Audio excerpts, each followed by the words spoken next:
Boa tarde, meus seguidores, nesse domingo do dia 18, 17 ou 18? Tô em dúvida, é 17 não, é 18 de agosto de 2024.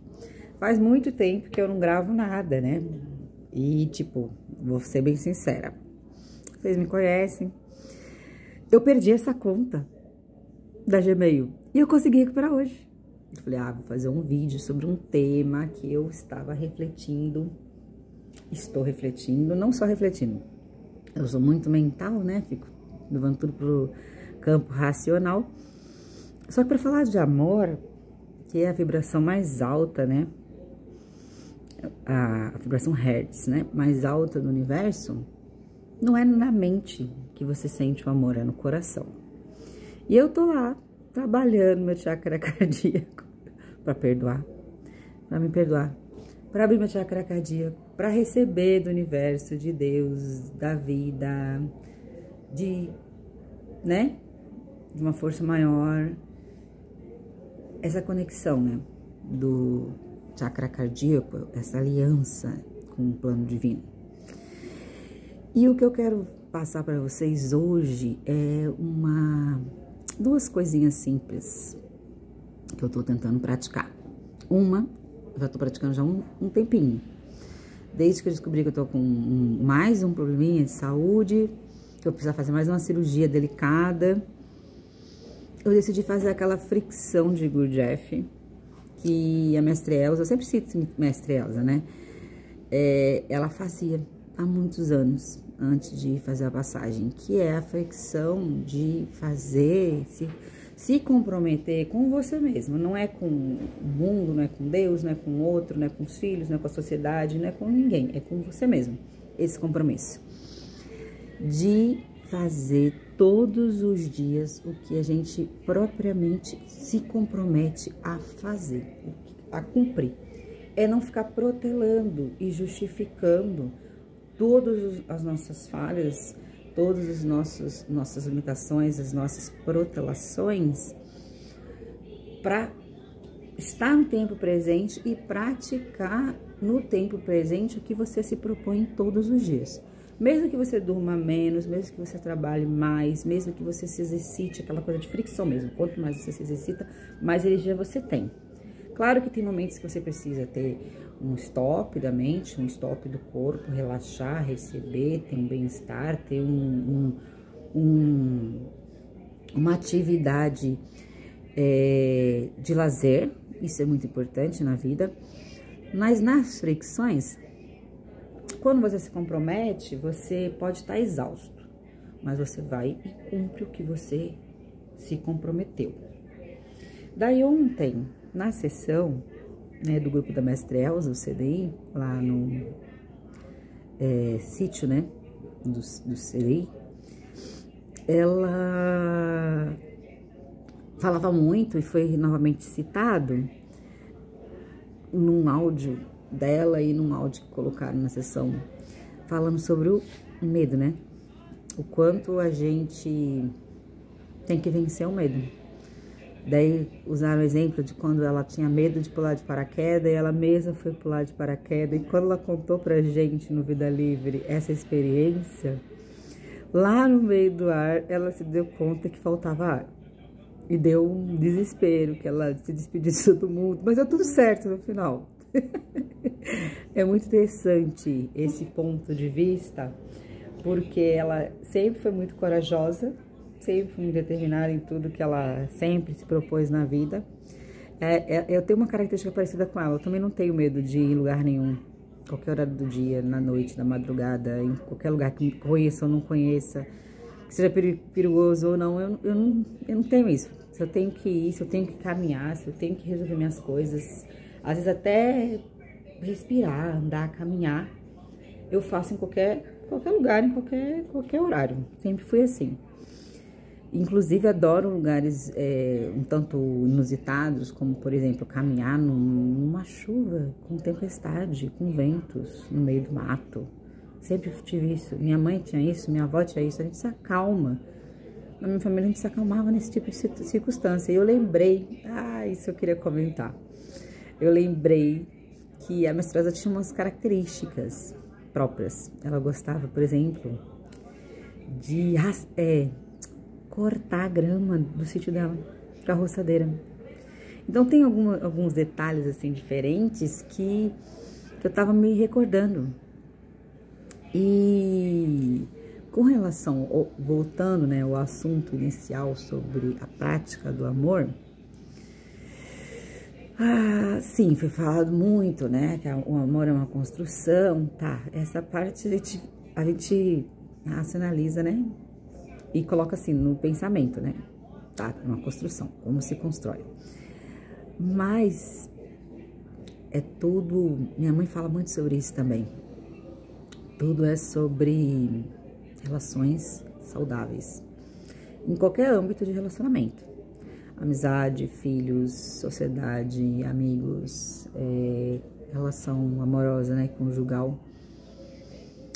Ou não conjugal, também extraconjugal. Sei lá, cada um tem a sua forma de ser feliz. Que tudo é troca, né? Tudo é troca. Então, se tratando de amor, essa é a prática mais importante, porque ela começou no áudio dela falando que quando ela estava refletindo sobre esse tema, coisa e tal, todo mundo fala bastante sobre esse tema, parece simples e fácil, mas na verdade é bem profundo.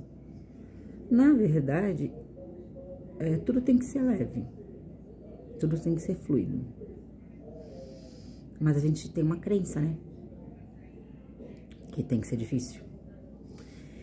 E o amor, ele realmente, ela citou a história da árvore, né?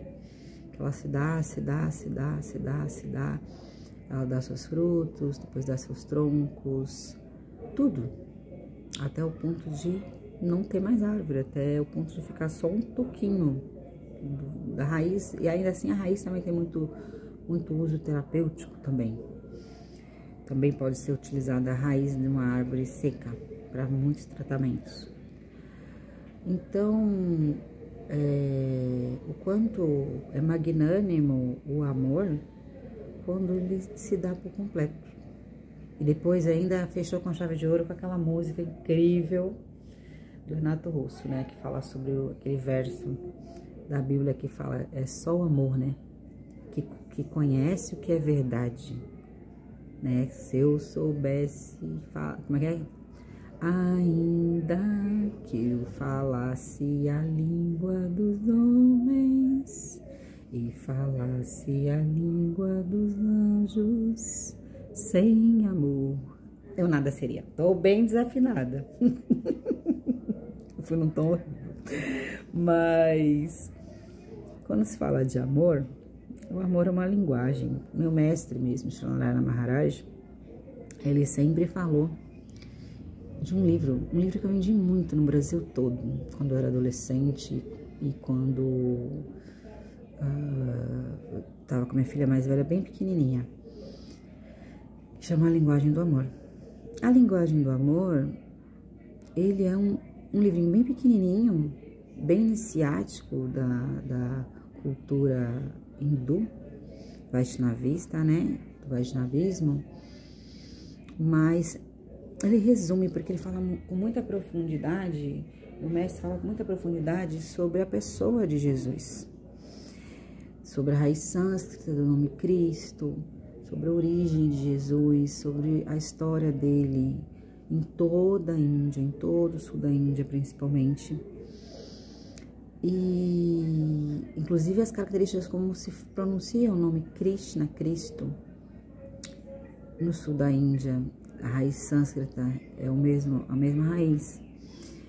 E quando fala de Cristo, e ele define que a linguagem do amor é uma linguagem que todo mundo, o universo inteiro, todas as pessoas do mundo, todos os animais, sejam seres racionais ou irracionais, sejam objetos inanimados, tudo no universo compreende a linguagem do amor.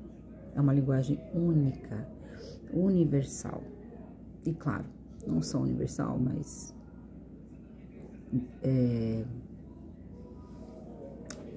interplanetária não, que todos os universos também, e tudo que existe em todos os universos, compreendem e sentem essa vibração.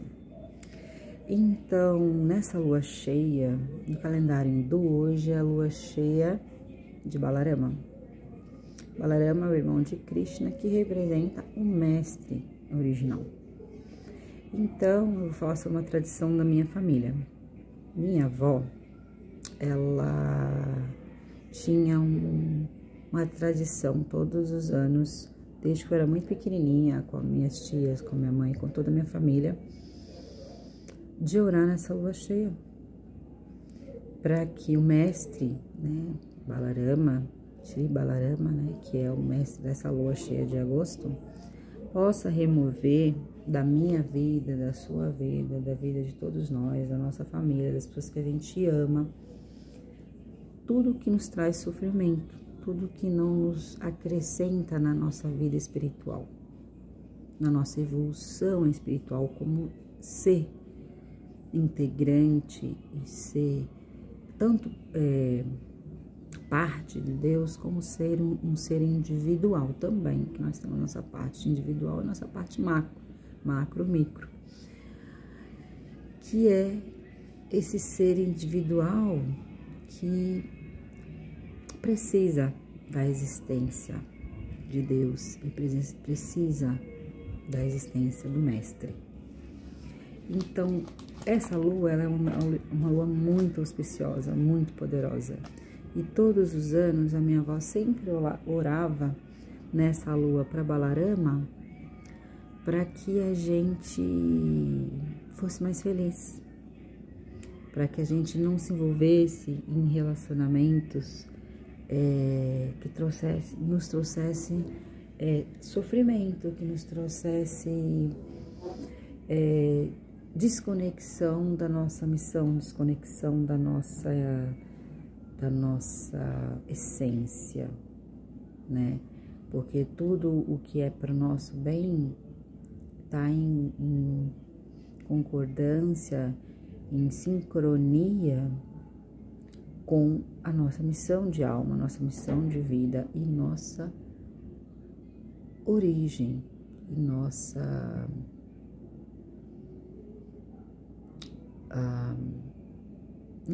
vida espiritual.